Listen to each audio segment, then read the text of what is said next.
বাইবেলে কি বলা হয়েছে? সমকামীদের ব্যাপারে বলা হয়েছে যা গজবপ্রাপ্ত। এমনকি বাইবেলে এটাও বলা হয়েছে ঈশ্বরের রাজ্যে এদের কোনো অধিকার নেই। হিন্দু ধর্মে কি বলা হয়েছে?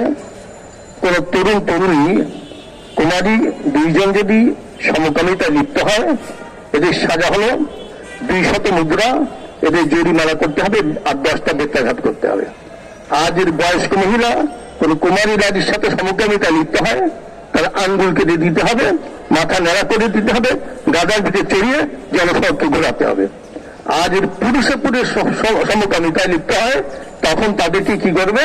তাদেরকে জামা পরিয়ে জলের মধ্যে ডুবিয়ে মারবে। এগুলো হিন্দু ধর্ম। ইসলাম বলছে এদের সর্বোচ্চ শাস্তি হল মৃত্যুদণ্ড। বাংলাদেশের সংবিধানে 377 ধারায় বলা হয়েছে কমপক্ষে 10 বছর এদের কি করতে হবে?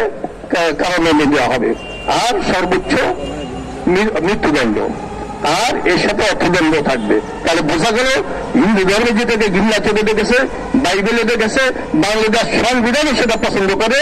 এইটাকে পরিণত করার জন্য যারা চেষ্টা করতেছে এরা দেশের দুশ্মন, জাতির দুশ্মন, ইসলামের দুশ্মন। আমার আফসোস হয়, বঙ্গবন্ধুকে যতদিন পেয়েছিলাম, আমার মনে হয় বঙ্গবন্ধু বেঁচে থাকলে তার কন্যাকে বলতেন তোমার আশেপাশে যারা আছে এখনই লাথি মেরে তাড়িয়ে দাও, এরা দেশের দুশ্মন। কিন্তু আমাদের বর্তমান যে বঙ্গবন্ধু কন্যা কি করতেছেন জানি না, কিসের কারণে করতেছেন, কাদের খুশি করার জন্য। তবে আমাদের এতটুকু দাবি, দেশকে ধ্বংসের দিকে যেতে দিবেন না, ধ্বংস করার চেষ্টা করবেন না। আপনি চিরকাল থাকতে পারবেন না। আর এই সংসদের নামমাত্র সংসদ চালু করেছেন, এটাও শেষ করে দেন, আর নতুন করে নির্বাচনী ব্যবস্থা করেন।